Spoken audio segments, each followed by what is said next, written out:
Assalamualaikum warahmatullahi wabarakatuh.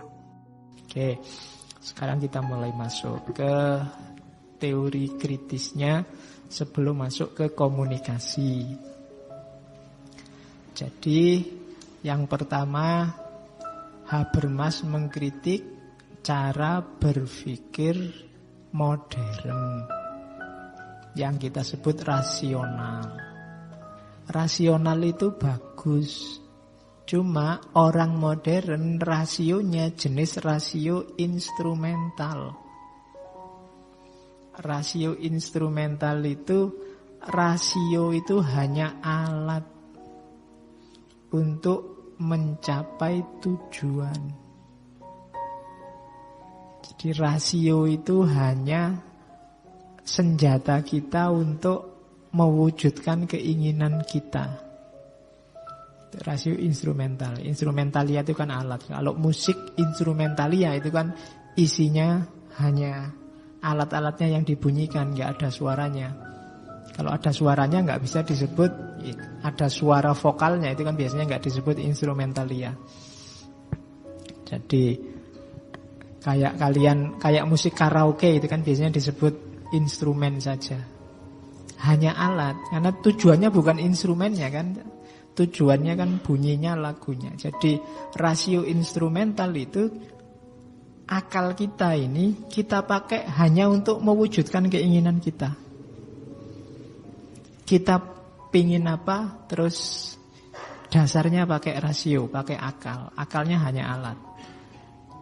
Rasio instrumental ini ya hidup kita memang bisa begitu. Cuma tidak semuanya bisa memanfaatkan akal dengan cara ini. Ini pas cocok hanya untuk dunia objektif tadi. Yang kepentingan teknis itu cocok kalau pakai rasio instrumental. Tapi untuk dua dunia yang lain tidak bisa. Untuk dunia manusia yang subjektif, yang intersubjektif tidak bisa pakai rasio instrumental. Kalau dipaksa pakai rasio instrumental, yang terjadi reifikasi. Reifikasi itu pembendaan. Apa-apa terus diposisikan kayak benda. Sejarah dianggap kayak benda, sifatnya matematis. Nanti budaya dianggap kayak benda, sifatnya matematis. Hubungan sosial dianggap kayak benda, sifatnya pasti. Tidak bisa. Jadi tidak bisa begitu katanya Habermas. Rasio instrumental tidak bisa dipakai untuk semuanya. Orang modern memakai rasio instrumental untuk semuanya. Ya di situ ada ilustrasi, misalnya kita nebang pohon untuk bikin jembatan atau untuk bikin perahu. Tujuan kita kan pengen nyebrang. Itu pakai rasio instrumental cocok karena kita berhadapan dengan pohon. Pohon yang kita tebang terus dibikin perahu atau dibikin jembatan. Pohonnya tidak akan komplain. Manut saja sama kepentingan kita. Ya kalau pohonnya bisa komplain kan nanti jadi film kartun. Ya dia manut aja mau dijadikan perahu kayak. Dia kan tidak akan usul, mbok saya jangan dijadikan jembatan biar nggak diinjek-injek, kan tidak begitu dia. Ya manut aja, wong dia pasif. Ini pakai rasio instrumental nggak masalah. Tapi kalau berhadapan dengan manusia dengan gaya ini, tidak akan nyambung. Yang terjadi nanti penjajahan, dominasi. Jadi berhadapan dengan manusia tidak bisa pakai rasio instrumental. Jadi jangan dipakai untuk segala dunia, hanya untuk dunia benda saja, dunia yang objektif. Kita menggunakan rasio instrumental. Nah, yang disarankan oleh Habermas jangan rasio instrumental. Kalau berhubungan dengan manusia itu namanya rasio komunikatif. Jadi ini yang sering kita lupakan.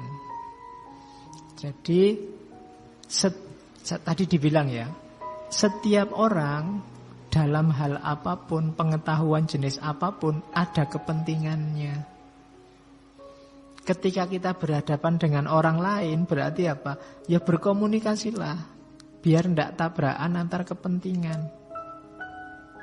Saya pingin apa, kamu pingin apa. Itu kalau modelnya rasio instrumental, kamu memperalat saya memperalatmu hasilnya. Kamu jadi alat saya.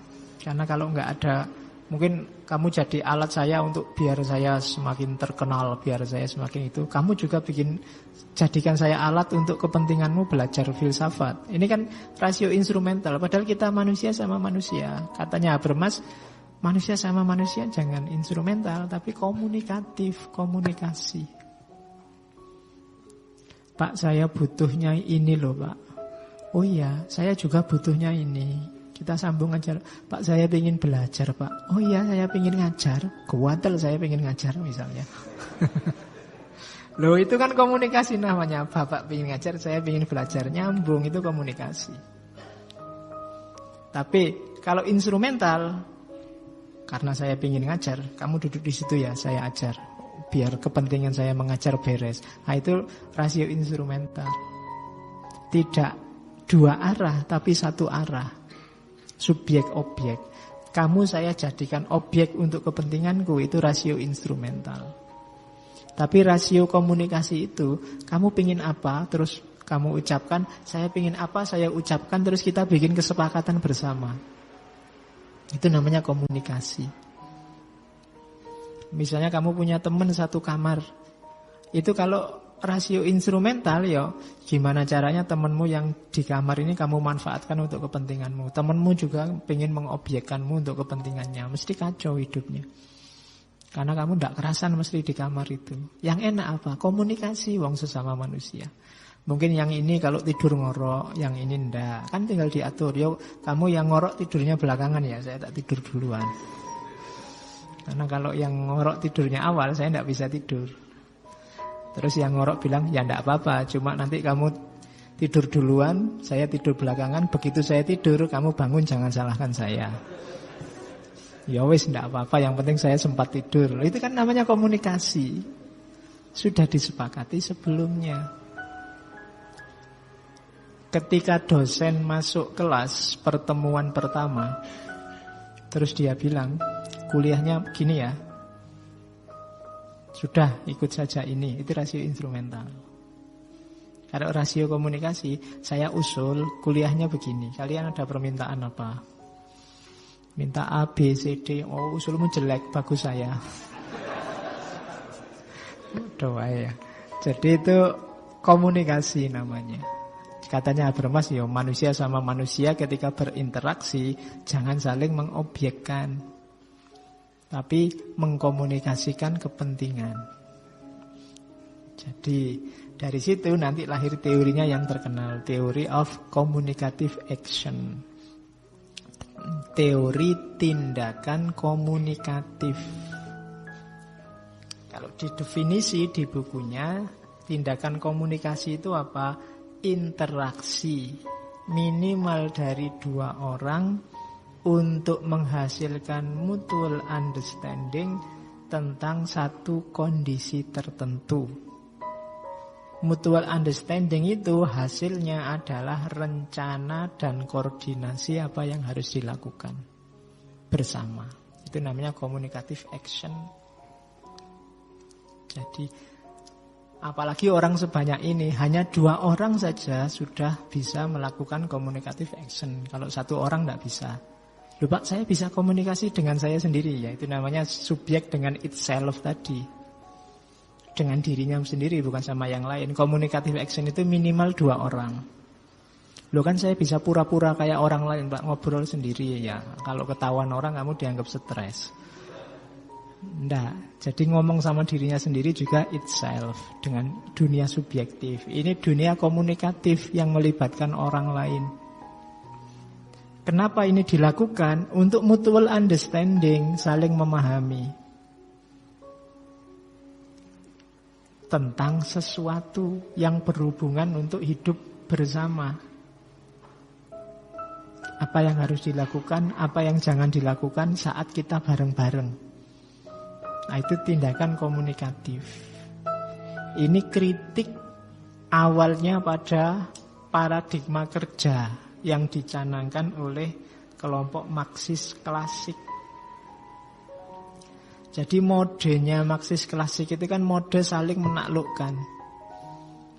Setelah kapitalisme hancur, nanti muncul diktator proletariat. Setelah itu masyarakat tanpa kelas yang dikoordinasikan oleh pengelolanya dan seterusnya. Ini kan sama, saling balas membalas. Katanya Habermas tidak akan selesai kalau model begitu. Jadi modelnya harus tidak revolusioner, tidak saling menjatuhkan, tapi saling komunikasi. Tidak lagi paradigma kerja lagi, tapi komunikasi.